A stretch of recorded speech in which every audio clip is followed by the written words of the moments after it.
Okay, welcome. Thank you so much for joining. Thank you for joining in.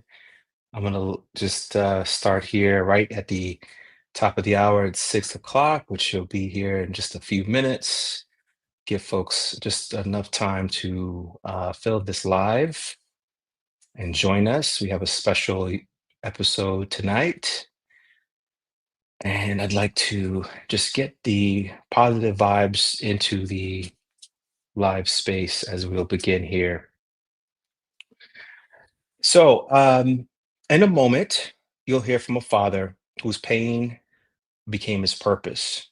Tonight's episode, Justice for Adam Oakes, A Father's Fight to End Hazing, carries a weight I don't take lightly. This story, I will tell you, is deeply personal.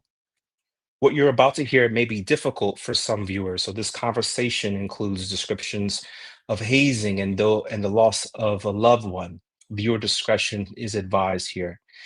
This episode is in support of stophazing.org, hazinginfo.org, and most importantly for tonight's episode, the Love Like Adam Foundation, which we'll be talking about momentarily. Our focus is to help end hazing and come together as a coalition. If you believe in that mission, I want you to hit the subscribe button, not just really to the channel, but to a movement, because this is where the silence ends. I am Uncle Chris, and tonight I'm honored to be joined by Eric Oakes, which you will be meeting just momentarily. He is the father of Adam Oakes, a bright, kind student at Virginia Commonwealth University whose life was tragically cut short in 2021 during a fraternity hazing ritual involving Delta Chi. Since that night, Eric has turned unimaginable pain into purpose, leading the fight for reform and awareness through the Love Like Adam Foundation. So, joining me to the stage, Eric Oakes, thank you for being here with us tonight. It's much appreciated to have you. Absolutely. Thank you. The honor is mine, and I appreciate you, talking to me and carrying the message that you're doing. Absolutely, it's my pleasure. I did mention, we talked briefly before we started the live, that Richmond area is very personal to me. It's an area that I frequented, Shaku Bottom area, passing VCU on West Broad. And when the story broke and it happened, I was in a state of shock. And I was still in a period of silence where I just wasn't ready to own up to what happened to me, or be at a space where I was ready to help others. And I think that to have you here on Culture Unplugged tonight is extra special. So before we talk about the laws or change, let's begin with who Adam was. Who was he? Not the headline, but the son, the friend, the young man you knew and loved. Yeah, thank you. Because a lot of times, when you're dealing with a story like this, you forget who the person was and you just go right to what happened and things afterwards. But yeah, so thank you for that. Adam was a really kind person. He had a huge heart. He was definitely somebody that was a very loyal friend. He was a good person. When he walked into the room, he would light it up. And I know you hear a lot of people say that about people, but I felt that way and Linda felt that way as parents, right? But when I heard his friends say that, and I heard other parents say when he came to our house, we were happy to see him. And, it's just, to say the world's not a better place without him. He definitely made the world a better place. He was such a good guy. He never got in any altercations or any fights with anybody, and he was a big kid. He had a big heart. He used to give these gigantic bear hugs, that would just squeeze you, and I loved it. Every time I got one, my back cracked. He just enjoyed life. During the COVID times, he was a graduate in 2020 from high school. And that was during the height of COVID where they were out of school and he didn't get a graduation. So what ended up happening was he walked across the stage with just Linda and I in the audience. So there was a lot of things that didn't happen that year that he got robbed of.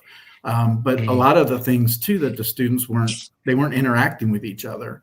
They were sequestered in their houses, in their rooms. They were doing all the schooling online. So um, as kids do, they found other ways, other means to communicate with each other. And his big thing was playing video games, and he would be in the lobby. And so it wasn't just a video game addiction, so to speak. It was a way to connect with friends, and they would be like, "What's going on mm. tonight? Where we, let's hang out. Miss you guys. Let's do." And then you talk about your problems too that you're having, and he'd always be there for everybody with what they said was good advice.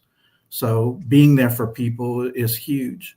And if, I mean, to say that Adam made Linda and I better people is an understatement. I mean, he was huge. I mean, our whole world, revolved around him, and we just feel lost without him. Thank you for sharing, Eric. And I just want to say, from everyone who's watching Culture Unplugged right now to myself, we extend our deepest sympathy and thank you for your courage to speak up. Thank Let you. me just say this. When I see pictures of Adam, I do feel everything that you just shared with me, his compassionate side, his loving nature, his openness and wanting to really get a sense of belonging as well. Did you ever feel that, he just was, really had a hard time connecting or looking, or he wanted or have this desire to have more friends or connect with the group? What do you think that that led to? Adam had a great group of friends when he was growing up, and a few of them actually went to VCU. So they all, went to the school. I'm not going to say they all went because each other was going, but for different reasons they went. But Adam had a great friend group, and he continued that friend group at VCU, even though it was hard to meet people when you're stuck in your dorm and you're not really, interacting with people. You're not even going to class. You're doing your studies out of your dorm room. You weren't even allowed to meet in the little huddle rooms that they have, or you could only do it with like two people or three people. Um, But yeah, Adam, I don't think he had a hard time meeting people, but I think he had a hard time opening up. But if he trusted you, he would open up.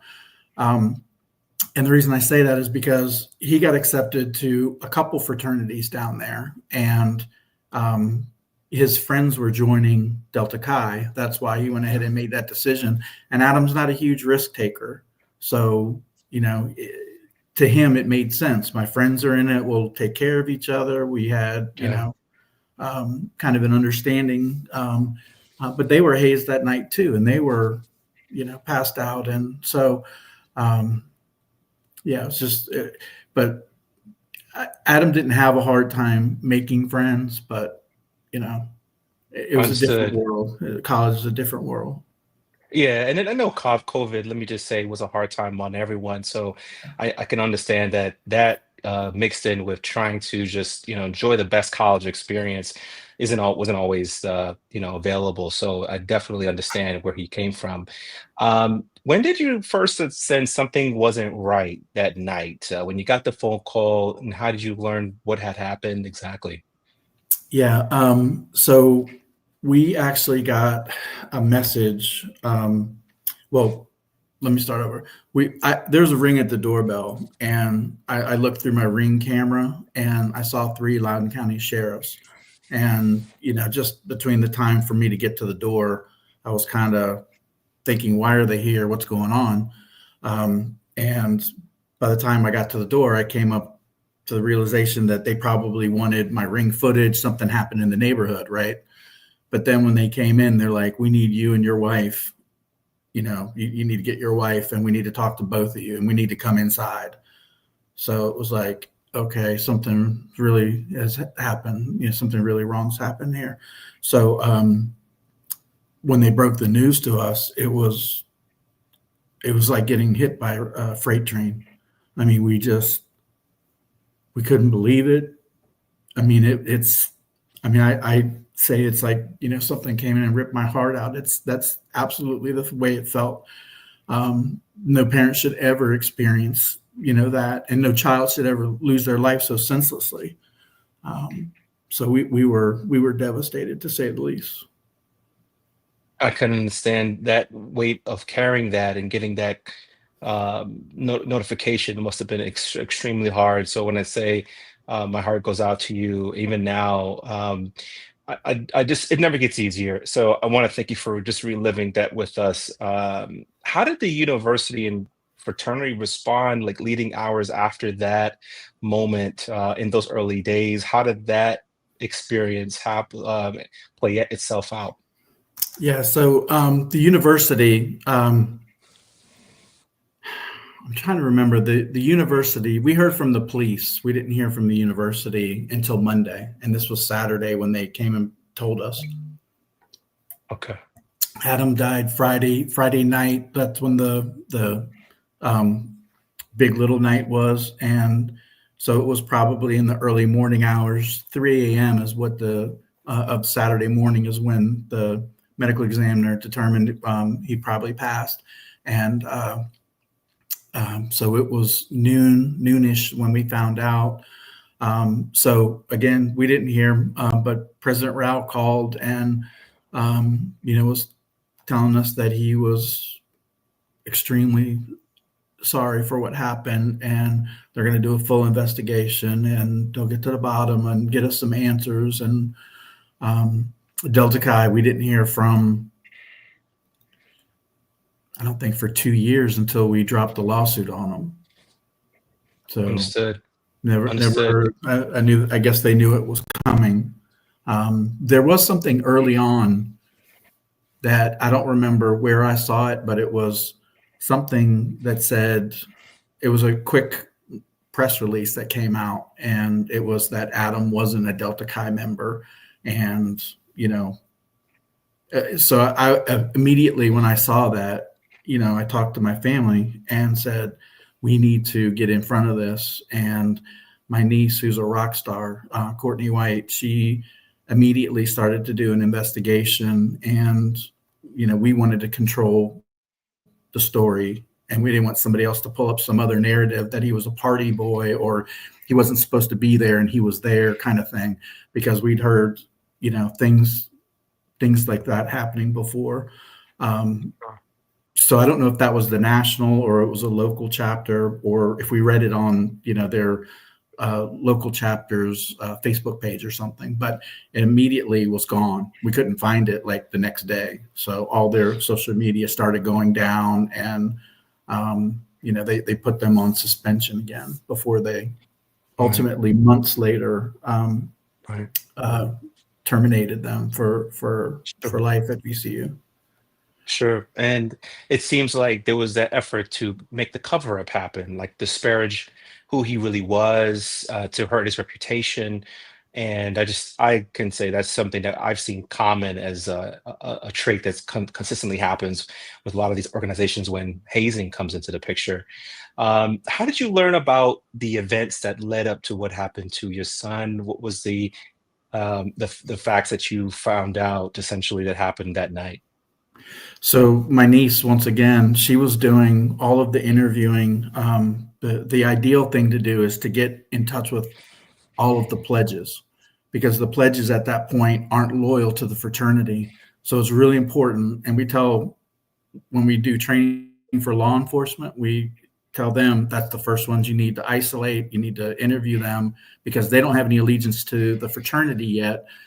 They have allegiance to themselves, and hopefully to somebody like Adam who's pledging there.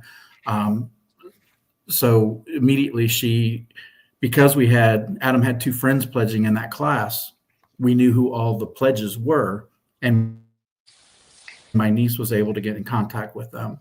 Whether it was connecting through text messages or connecting with them on social media and encouraging them to call her to talk about what happened.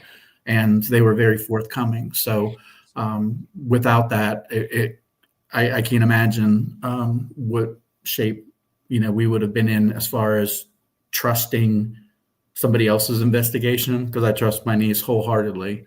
And so, and the pledges opened up and they talked to her, and yeah. So What I can appreciate their courage for that.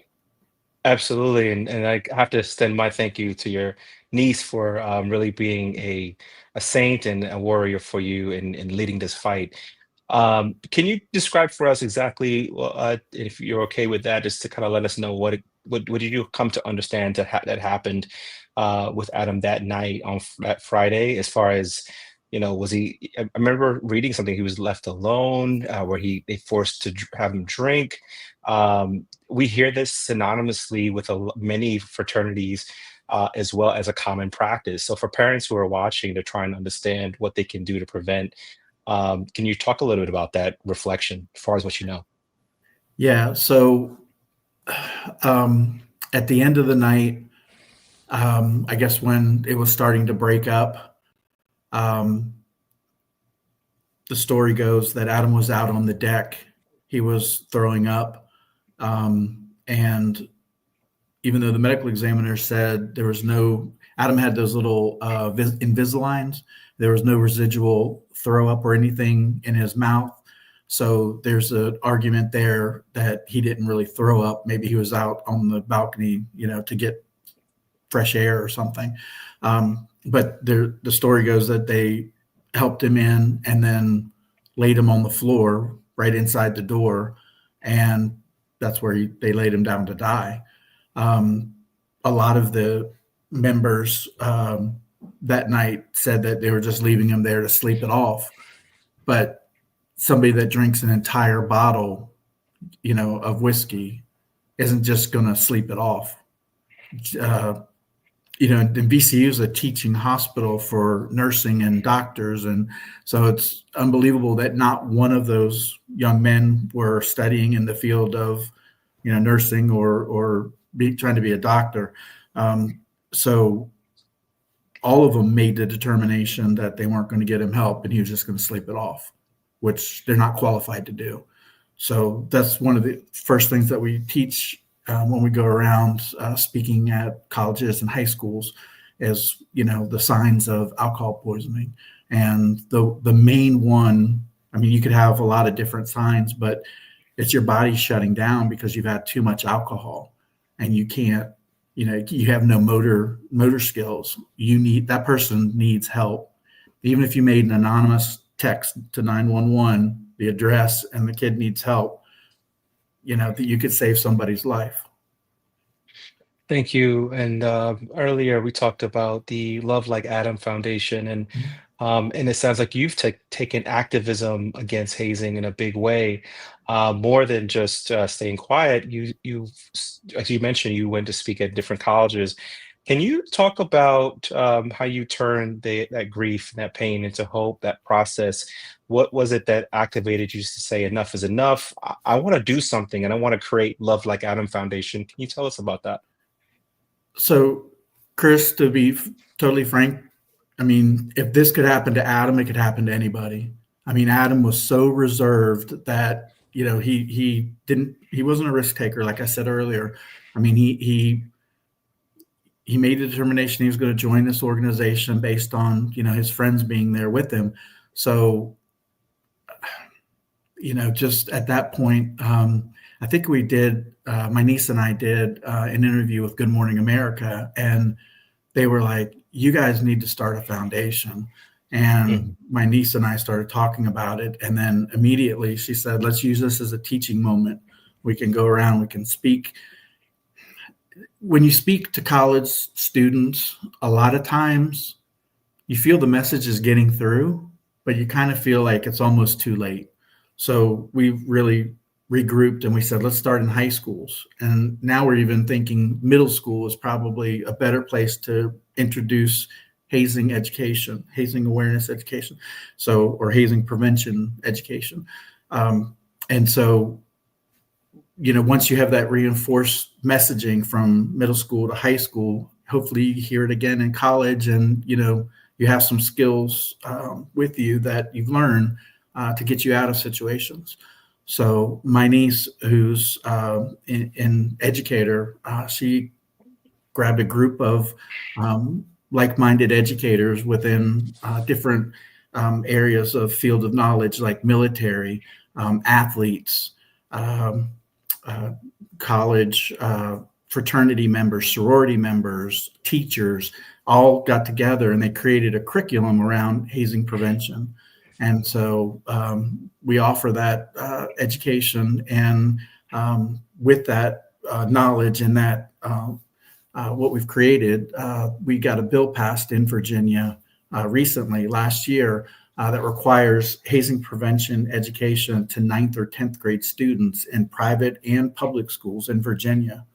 And it's part of the SOL, so it's mandatory for them to teach it. That's extremely extraordinary, and I don't take that lightly. That's exceptional to the work that we're doing as well, just to hopefully at least prevent any acts of hazing. Since its inception, speaking in terms of that law, have you seen any particular questions come up, or concerns, or even achievements that have come since that law has been passed? So this is the first year, and we've been going around now over the summer. My niece, we offer if you're going to use our curriculum, we offer free training. So we'll go and meet with all of the health counselors, teachers, gym teachers that are going to teach this curriculum, and we offer the free training for them. So this is really the first year, but everything we've received from the teachers and from the counselors at different parts of the state. It could be down in Roanoke, Montgomery County, up here in Fairfax County, Prince William County. They've all been very receptive to it and say it's long overdue, and they're happy to teach it. Most teachers were kind of like, my plate's already up to here, and but they understand the importance, and if it saves one life it's well worth it. And so that's their goal, and that's their initiative. I agree, and you're 100% brave, and you're right. I do also like to point out that hazing can happen in any organization, any type of organization, whether it's from football team. And I've even had a guest on the show mention that it even happened in a church organization as well. So we're really tackling an identity, especially in strongholds where it's believed to be that this is the only way and there's no other way. What do you say to those students that are feeling like, for one, those who say, I can't really feel like I have earned my place in this organization without going through something? That's number one. And then number two, the ones who are maybe say a part of that organization, or have deep ties to the organization, that feel like that is the only way, in terms of feeling like you've earned something. What do you say to those two different mindsets? Sure. I guess first off, changing the culture. There's nobody that can change the culture except you. The member, the leaders of the group. You're the ones that can make the culture shift. You can change things instead of making them drink or eat disgusting things. Take them. I mean, how much pride do these students have in their college? Take them to one of the football games. Take them to one of the basketball games. Create some new form of connection with them. Something that that you can build on, not something where you're tearing somebody down to then rebuild them. I mean, this makes no sense to me. So change the culture, but you have to have the courage, and you have to be the leader to do that, and I know there's a lot of peer pressure on, people to go through with it.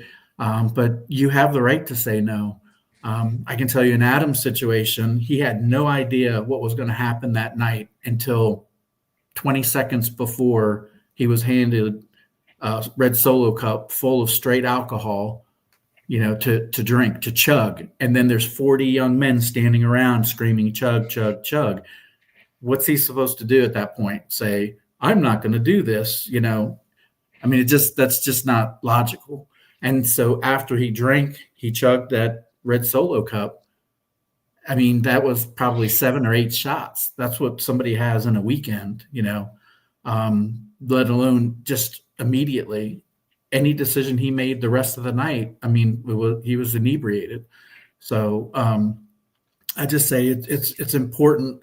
And the other thing is, when you talk about, boys being boys and, crap like that. We Years ago, it used to be a defense when you saw, oh, you use the excuse, oh, I saw my dad beat my mom, so, that's why I beat my wife or my girlfriend or my kids.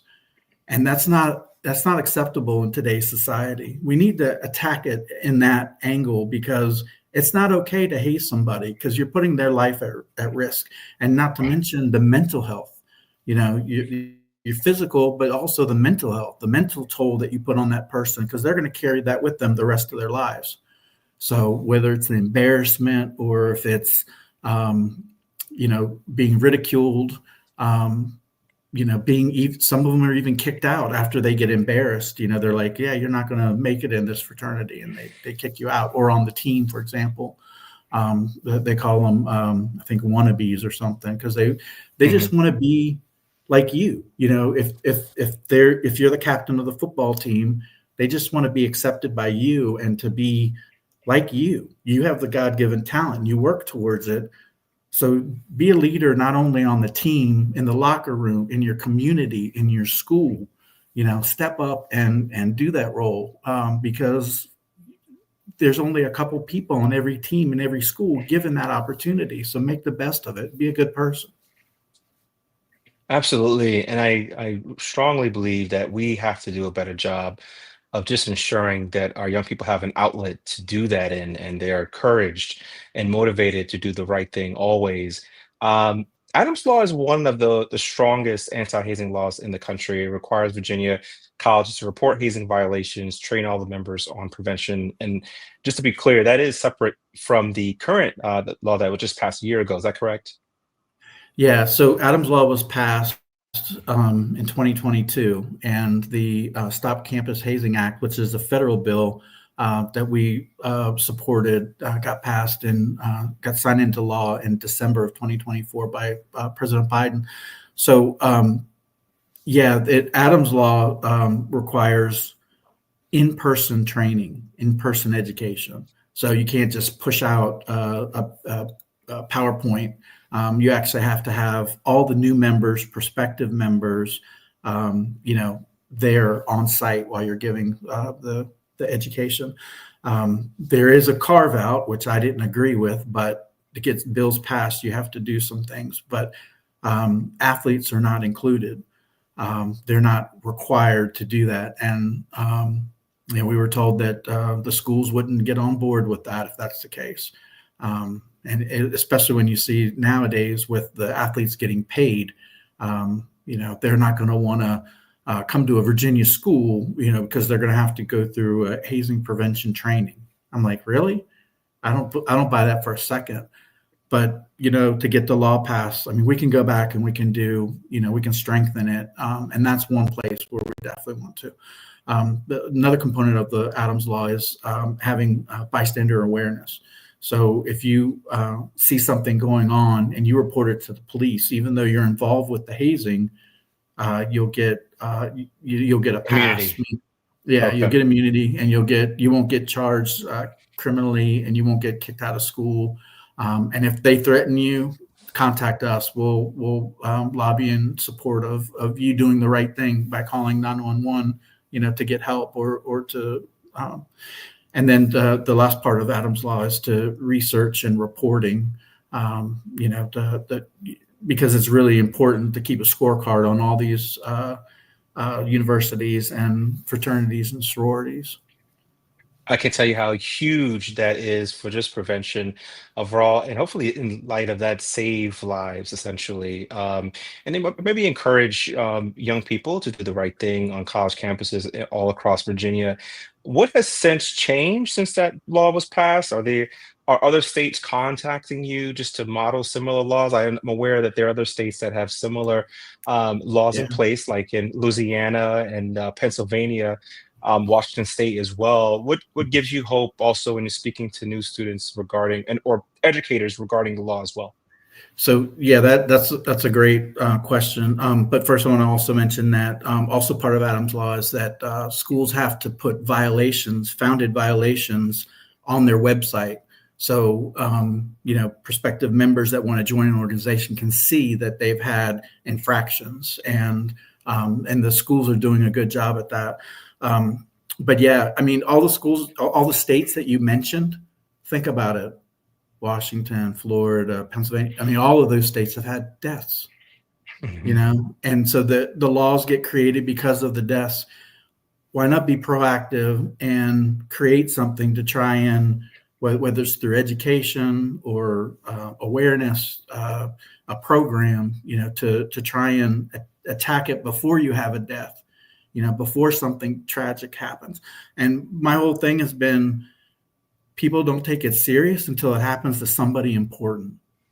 And what I mean by that is a senator's son or daughter, or somebody that's really important. Well, I mean, those kids are actually held with kid gloves.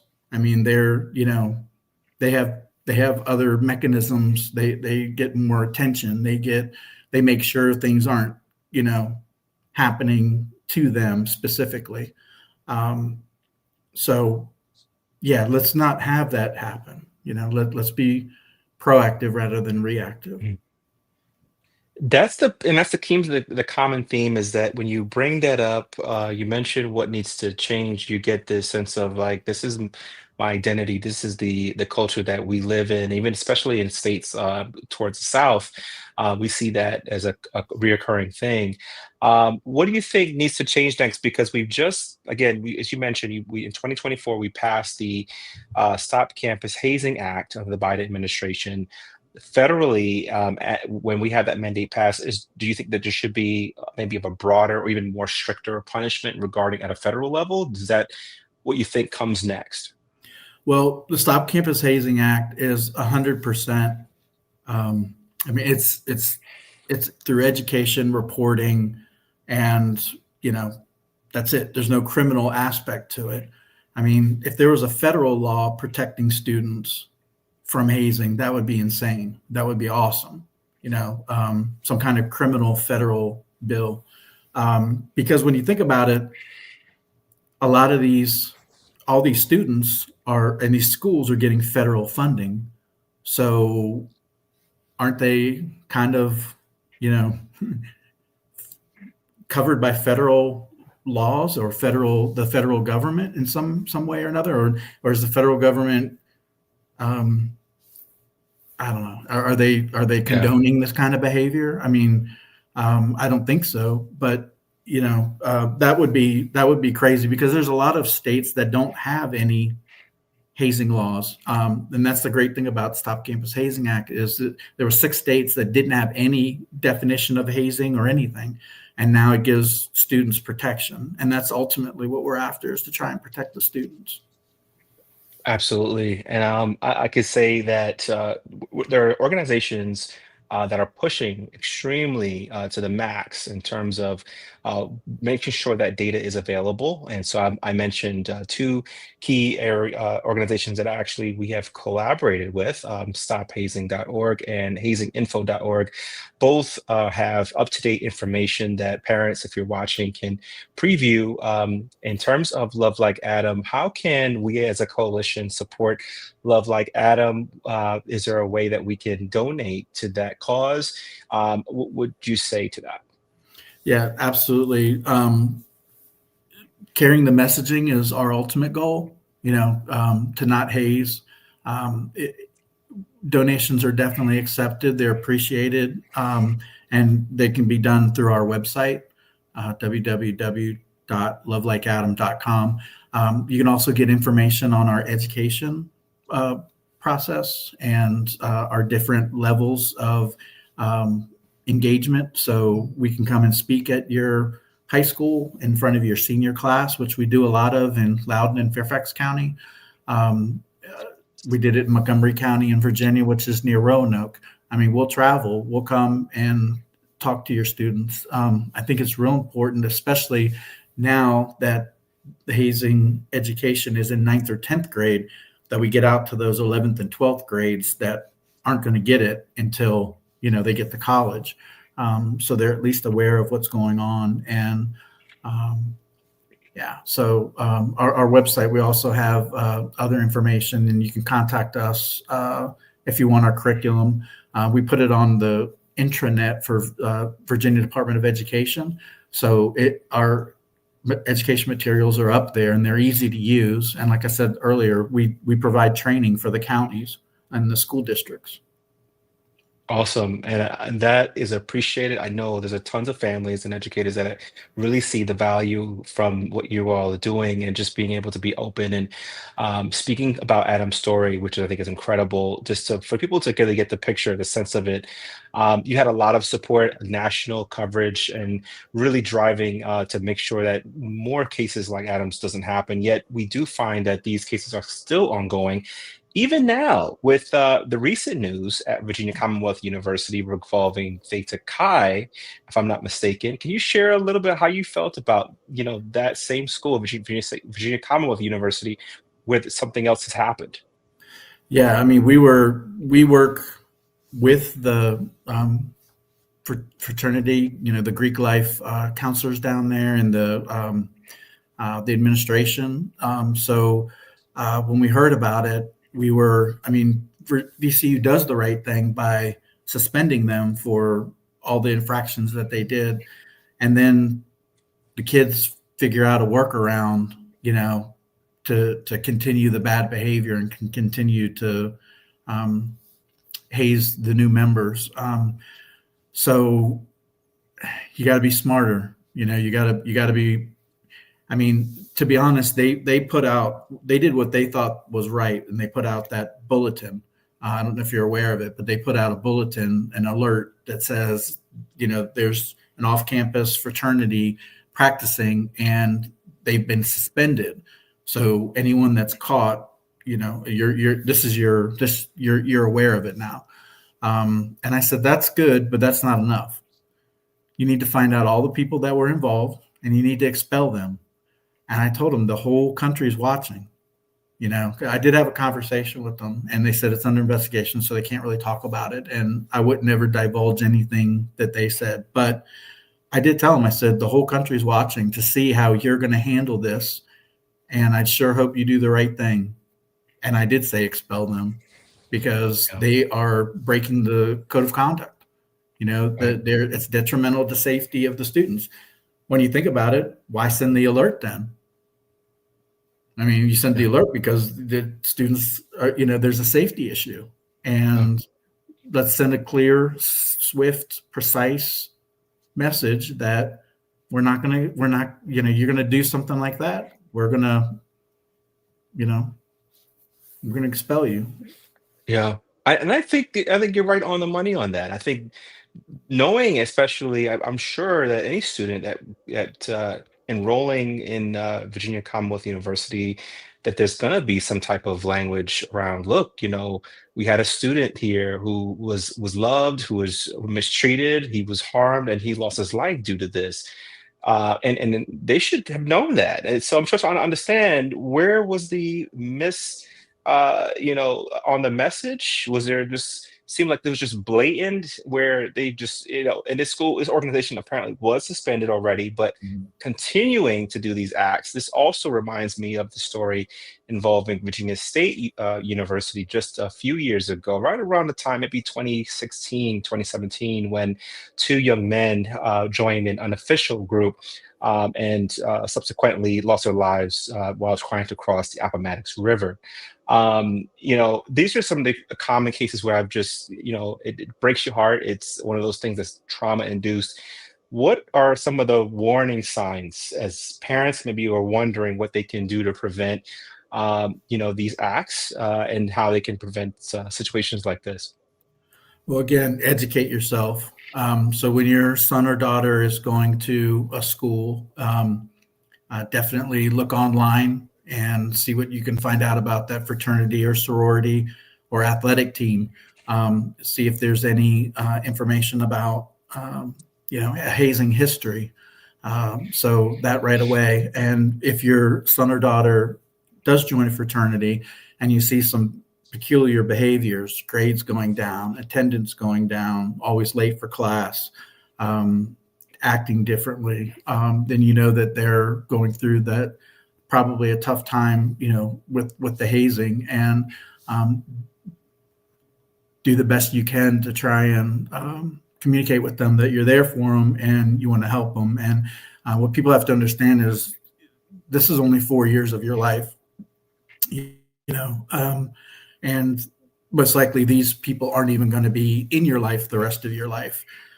They make it sound something totally different, like it's a brotherhood for till death do you part when you're in your 80s, and that's just not the case. And I mean, they do a good job of selling it, but the reality is your family's never going to steer you wrong. And Mhm. I will say that there was a case in UVA where somebody was hazed, and he was in critical care for about a month, and the father was an alumnus, or the grandfather, I think it was, and pressured not to make a complaint. And I'm just blown away. They almost killed your grandchild, and you're not pursuing it. Mm. Uh, it just blows me away. And I don't have a lot of information that I can share, but that's the little pieces that I know, and it's just Yeah. sad, that um, somebody has influence like that, and they're not doing the right thing, because they're probably now starting a whole new year of hazing uh, uh, new members, and Correct. Yeah. And didn't that's just learn anything wrong. from it. Yeah. Yeah, Yeah. That's just really wrong. I've heard of similar stories as well. And to much confusion, aggravation that it causes me.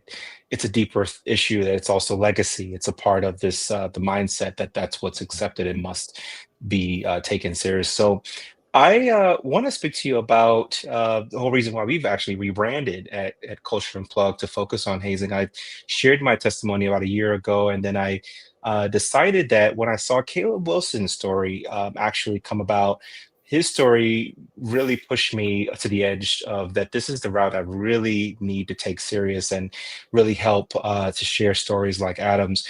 Can you tell us what would you say to maybe the parents of Caleb Wilson? I know that that story made quite a bit of national news just earlier this year, and again, the reason why we rebranded to focus on victims of hazing. What would you say to Caleb Wilson's parents as far as what their next steps maybe should be? What you think that you probably would like to kind of just share a message to them as well about this?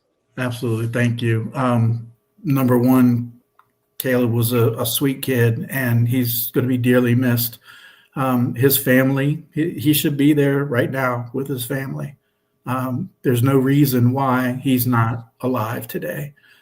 He did nothing wrong. Um, he was basically murdered.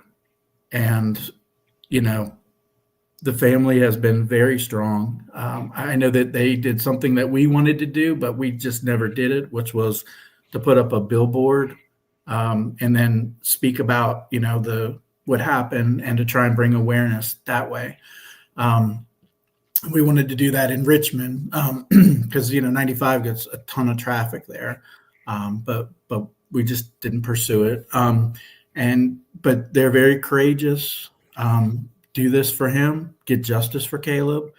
I know it's really hard going to um, all the court proceedings, and you're going to hear all kinds of things from the DA saying there's no guarantee this you're going to get the results that you get. Stick with it. His life had meaning, and um, you know, try and do it for the next family, so and the next child, and hopefully that doesn't occur, because it could be from what you do now and the result you get when you go to court criminally. That will deter people, from doing some of the things that they're doing. Right. So And prayers we, with you. yeah, absolutely. Thank you for sharing that. I know that they will be watching this, and we also would remember folks, victims like Max Groover, who lost his life in that state. So I'm also just as equally invested and interested to see how the case proceeds regarding how that law itself would be put in place. And, ultimately, when future acts of hazing happens, that students who are involved will be held accountable to the full extent. Um, I often say if we can normalize trauma, we can also normalize truth. And the truth is, brotherhood and sisterhood don't require brutality. What would you say to the students who think, you know what, it won't happen to me? Yeah, I mean, it happened to us. It happened to Adam. I mean, it can happen to anybody. I'm telling you. I mean, this guy, he wasn't a big partier. He didn't run around, and he didn't, do a lot of the things that average kids would do. And um, he did want to make friends. He did want to try and branch out and have the college experience. And yeah, so yeah, you don't need to be physically punished. You don't need to be um, humiliated. You don't need any of that. And be strong and be courageous. And um, it's sometimes it goes way beyond just saying no. But because I understand if somebody says no and they back out of something, they go harder on the other pledges, to make up for it, for the Sure. other person's slack. And that's wrong too. I mean, all that is Yeah. wrong. Yeah. So, um, you don't have to go through that. There's plenty of other organizations that you can join that want you, that don't haze, and they don't, go through that abuse. And that's exactly what it is, physical and mental abuse. And you don't need that in your Yeah. life. And you're a good person. So Thank you for good people need to, absolutely. stick together. Absolutely. Just kind of going into the next point of it, I wanted to just really understand what are the next steps you think in terms of your journey that you kind of reflect on, and most importantly, how do you memorialize Adam's story, who he was? How do you use that going forward since everything that happened? Well, when we do large presentations, there's no metrics on how we function or how we're received.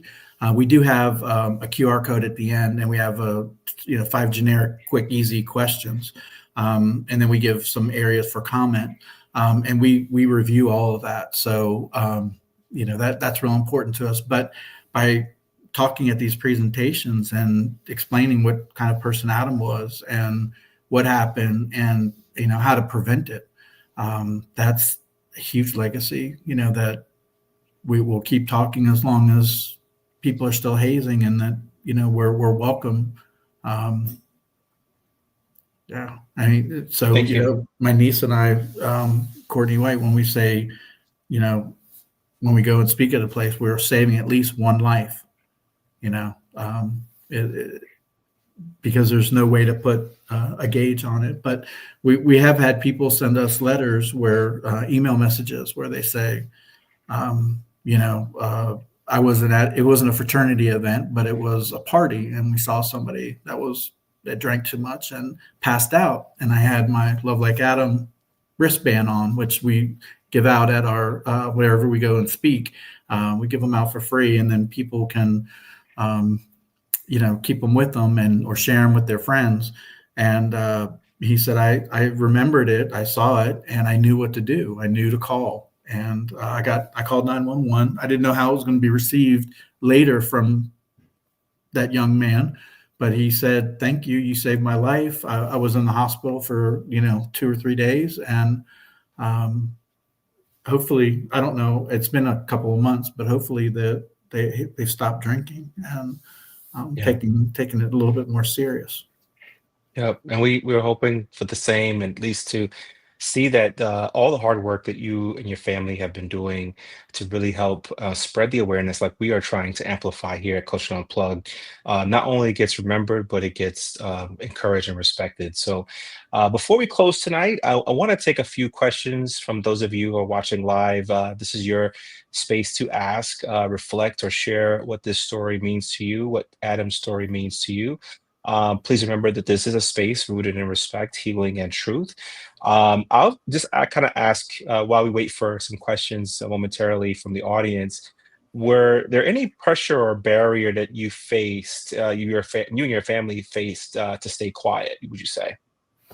Um, so very early on, again, like day one, day two of after finding out, we immediately went to the media. We went to the local media, ABC, NBC, CBS, Fox, and we told them what happened.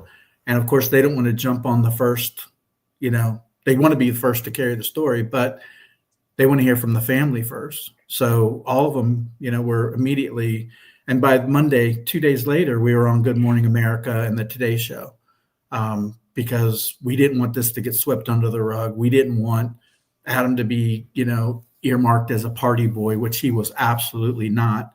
Now, I don't know if anybody tried to dig up any dirt on Adam or tried to smear him, but we weren't going to give him that opportunity.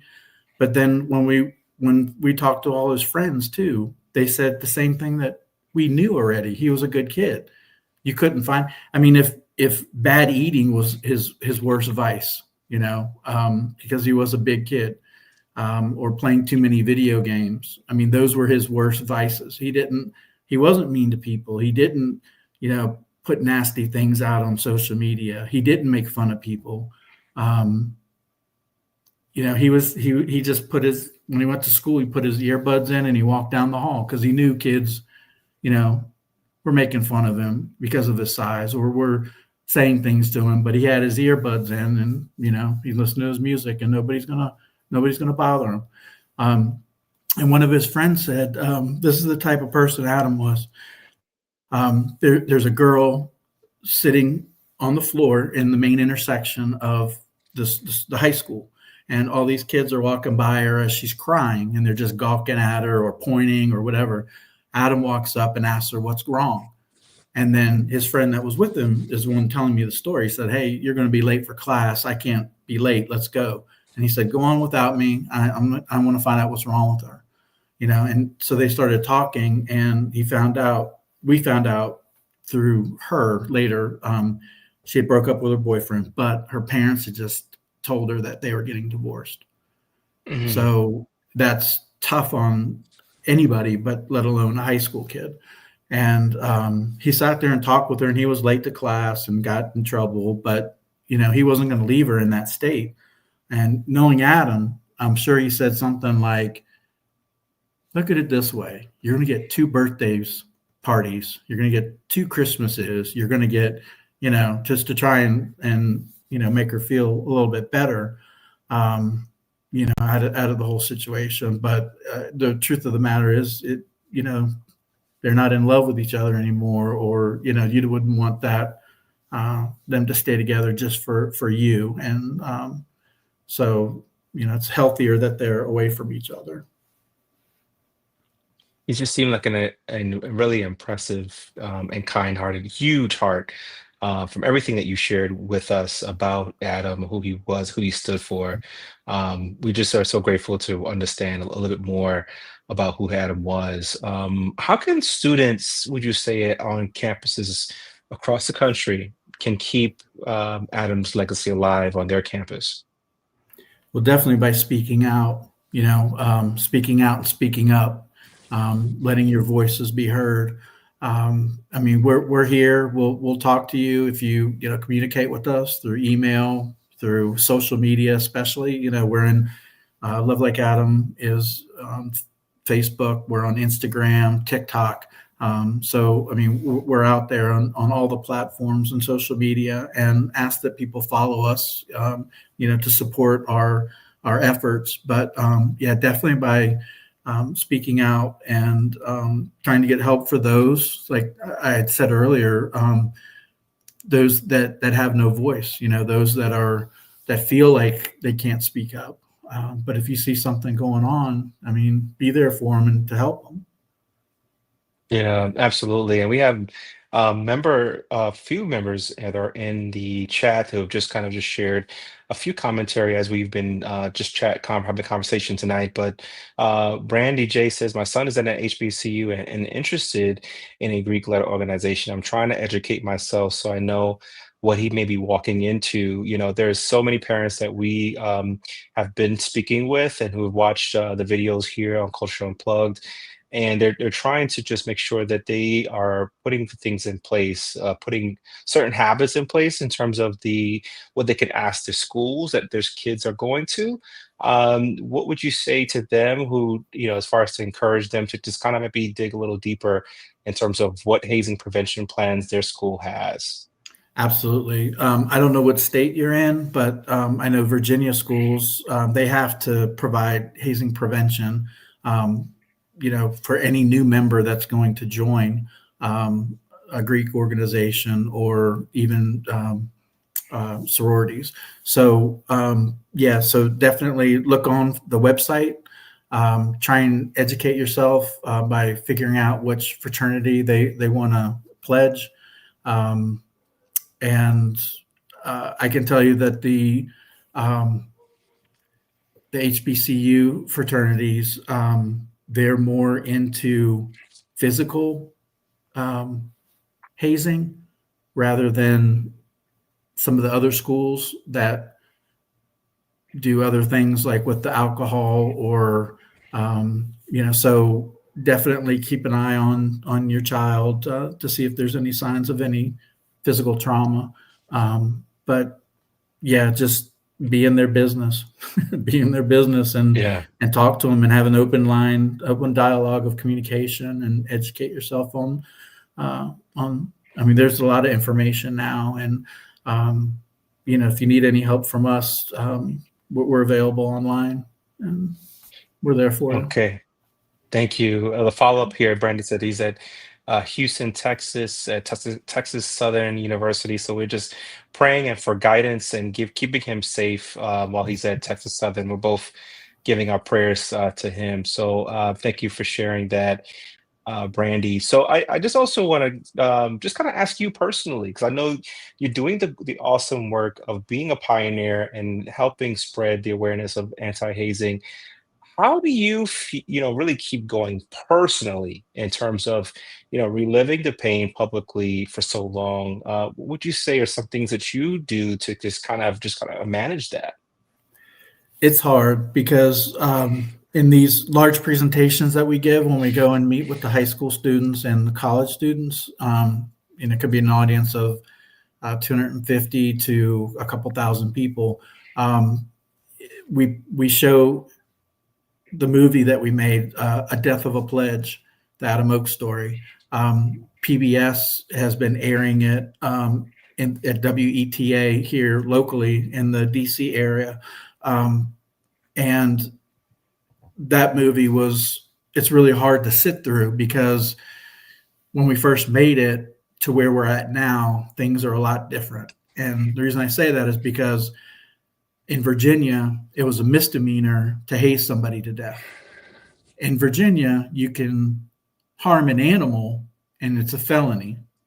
But when you haze a person that ends their life or bodily injures them, it's a misdemeanor.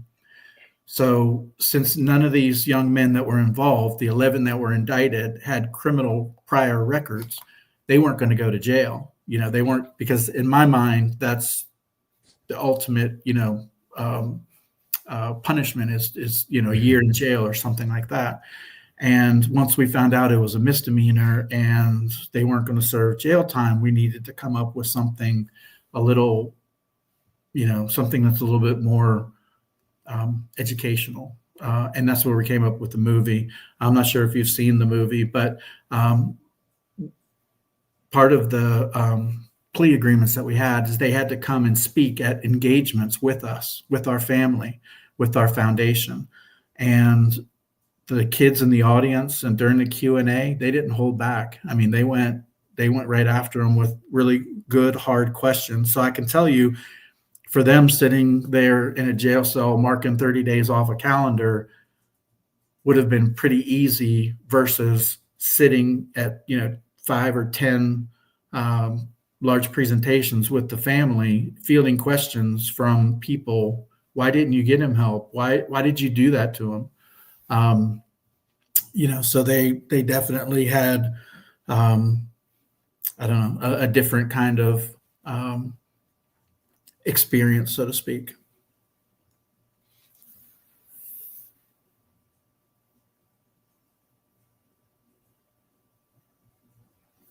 Uh-oh, I think I lost Uncle Chris. I'm not even sure if I'm still here.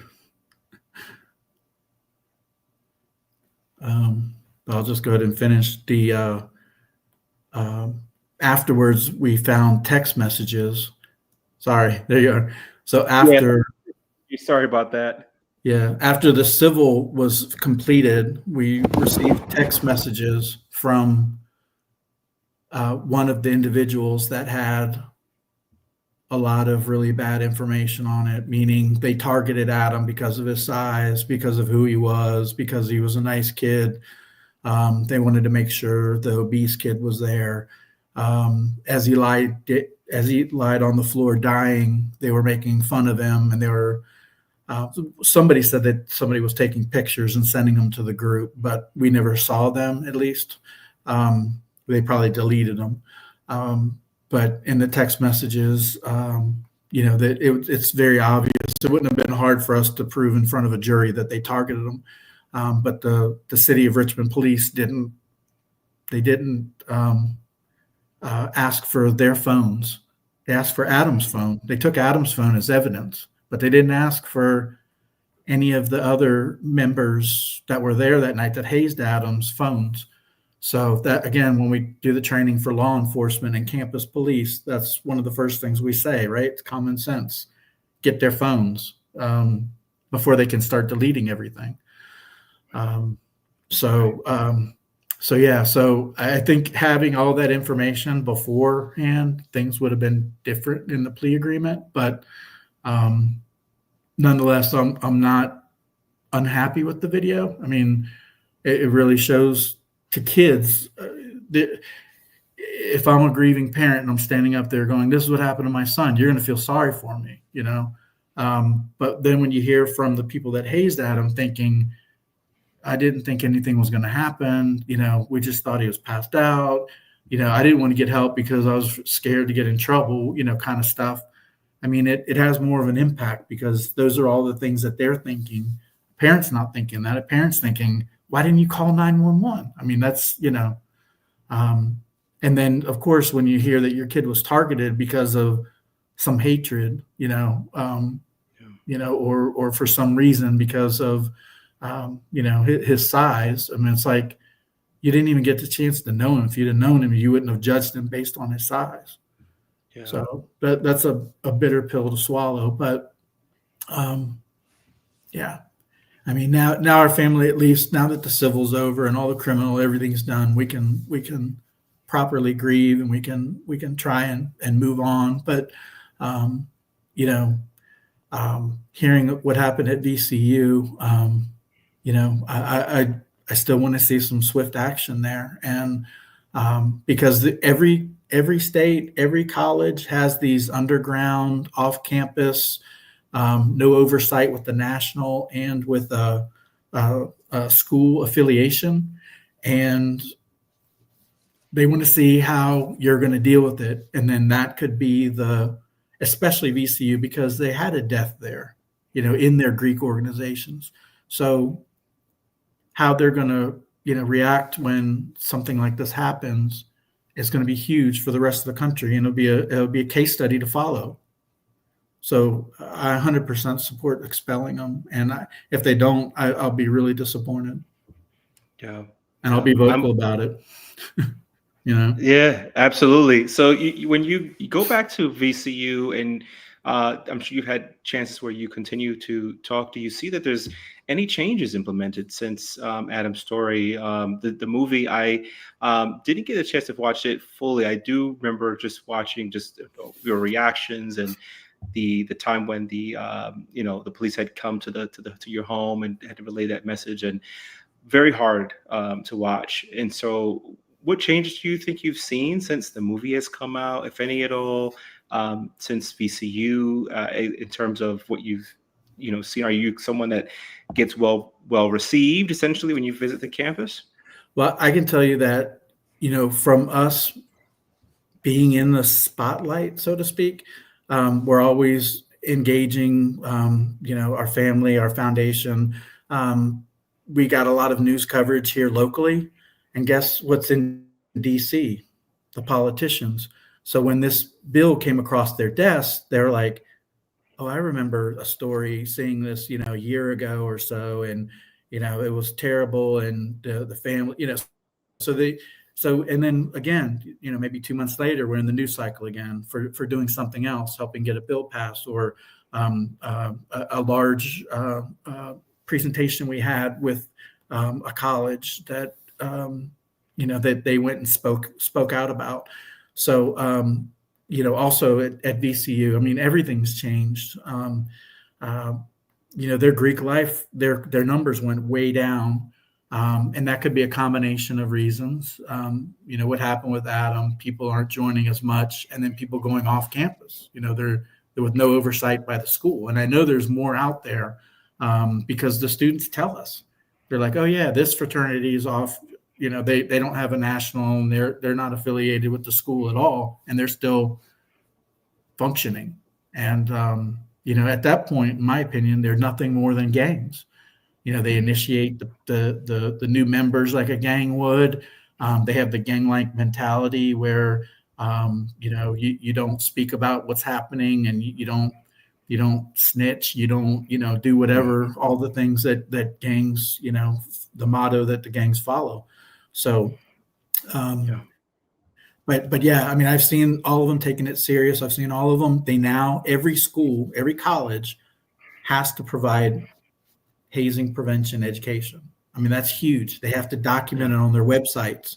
I mean, imagine if you had to put stuff on your website about infractions. I mean, it's embarrassing, but you know what? It's also shows that if you have nothing on your website, then most likely you're not that engaged with your students, or you're a small school, a smaller school.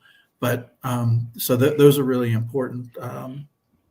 To Absolutely to have those things. And Adam was a big researcher. Like, I went on his phone after I got back home, and I saw where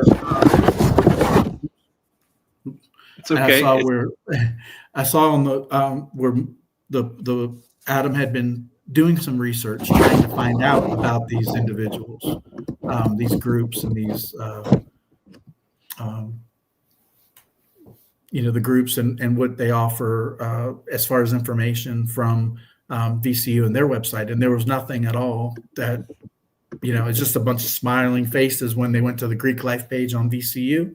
And now when you go, you can actually find a report that shows Theta Chi was suspended, and Delta Chi was, permanently suspended. Right. And these are some things that, to me, should have been already made public before the actual mandate, just so that not only parents, but students could be encouraged to find out exactly what they're getting themselves into and what the reasons were. A lot of those things, when I was in college, and especially during my experience, it was kind of a hush hush. Well, this organization is no longer there because they did hazing back in '92 or something like that, right? And they haven't been on campus since. And I've talked, to parents. I've had them share their story, and they said, "Look, if I would have known, right, that this was something that happened, even in the admissions process, because I've proposed that, well, why don't we have, someone auditing, like someone from the national organization come and visit the campus, and if that student who's in the pledging process." In a week at one point, when they're interested and they're for whatever reason, still not a part of it, that, they're not going to be in it, period, or some type of process where there's just another person, looking out. And I was met with a lot of backlash. I will tell you, there are a lot of members who are part of these organizations that say, well, you only target these particular type of groups. You only target, you're not talking about, these other groups that do it. So there's a lot of that chatter that kind of comes and goes here. And I'm just trying to understand, well, as a community, we have to ensure that, that these schools are doing their due diligence to protect our young people. If I have a son who's, adamant about joining not only the school, the college experience is the fraternity or the organization experience to have that sense of belonging. So if you're talking to, someone who's watching right now who was a part of a Greek organization or even a band where we've heard where stories has happened, like in FAMU, and recent Fort Valley State University, what would you say to those members who say, hey, this is kind of built in our system, but we kind of want to see what is your opinion that the new process would look like in terms of bringing someone in? Yeah, so anyone that's a new member is, at least in Virginia, is supposed to have that hazing prevention education provided to them by the schools. There's also a new bill that we supported, which was if in founded cases in Virginia, actually, that's not true.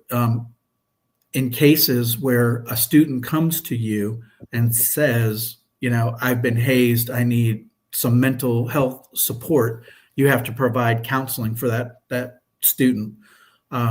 Which that's huge too, because you don't have to be guilty of it. You just have to tell them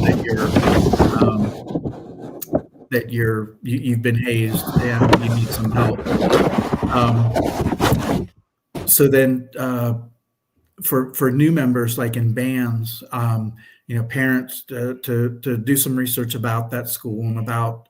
The internet has tons of information, and there's all kinds of news articles about things. If you've heard of hazing, I know there's like Robert Champion down in Florida, where their band ritual was once you get initiated, they hit you or they stomp you, and he lost his life senselessly because of a band ritual or whatever you want to call it. And it's just absurd.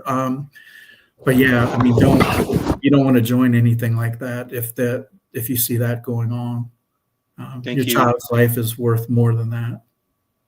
Absolutely agree. And I have to ask, have you had a chance, Eric, to meet with other parents who have grieved or have gone through this particular type of case where hazing was essentially the act that murdered your son? Are you making any kind of connections with other parents involving to kind of support each other? Yeah, no, we've absolutely supported each other through getting the laws made, getting through how to work around or how to work with the schools,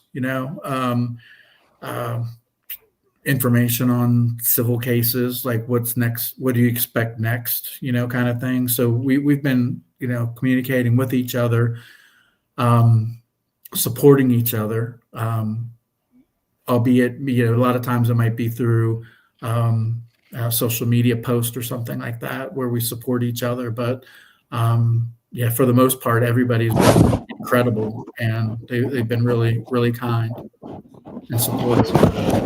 Well, I'm really happy to hear that, and just knowing that you have a support system that not only are the parents, supporting you. We're also, as a survivor myself from hazing, for many of those who are watching tonight's live, I know you're also supporting and taking action against hazing as well. So I want to thank you, Eric, for your courage, for your heart tonight to be able to share Adam's story. How you've taken your grief, right, and you turn it into action. Adam's story, I think, reminds us that the real brotherhood isn't harm; it doesn't harm; it heals. To everyone who's watching, please support the Love Like Adam Foundation. Before we move to kind of closing, I just wanted to share if there's any final thoughts you'd like to share with the audience, here on Cultural Unplugged. No, I appreciate everybody coming and everybody, spending some time listening. The movie, it's only 22 minutes. It's A Death of a Pledge, the Adam Oaks story. If you Google it, it's available on PBS It's free. Show it to your kids. Watch it with your kids. Keep the communication open with your kids. If you're a kid, just know that you don't have to go through this. You're not alone. Definitely try and find some outlet that you can talk to if you're being hazed. And I'm sorry you went through what you went through, Uncle Chris. But you're very courageous to speak out about it, and it I'm sure helps your mental health by talking about it, and by doing that. That's what I always say is for me, the best medicine for me is to go out and speak, and to see the audiences and the beautiful people, at these presentations, and get hugs afterwards and talk to the students. And there's no other medication better than that for me and for my mental health. Yeah, and I humbly agree, 100%. It's something that you get that itch, and you say, you know what, there's something else that someone else that needs to hear what I went through, and there's another parent or another survivor that needs to have their story told that was stolen from them. So I am highly grateful to have you be on our show and share your experience with us, and we continue the fight. I think hopefully at some point we'll meet in person and continue to lead that together. So for all of our viewers watching, visit the stophazing.org, hazinginfo.org, and of course the lovelikeadamfoundation.com to learn, give, and take action. If you believe that every student deserves to come home alive, subscribe, share this video, keep the conversation going, because this is where the silence ends. We thank you so much for being here with us, Eric, and thank you for everyone watching as well. Thank you, everybody. And I'm reading the comments, so I can't reply, but I thank everyone for their support. And if you need us, we're at www.lovelikeadam.com. Thank you. Thank you. Have a Take great care. night. You too. God bless. Bye-bye. Bye-bye. God bless you too.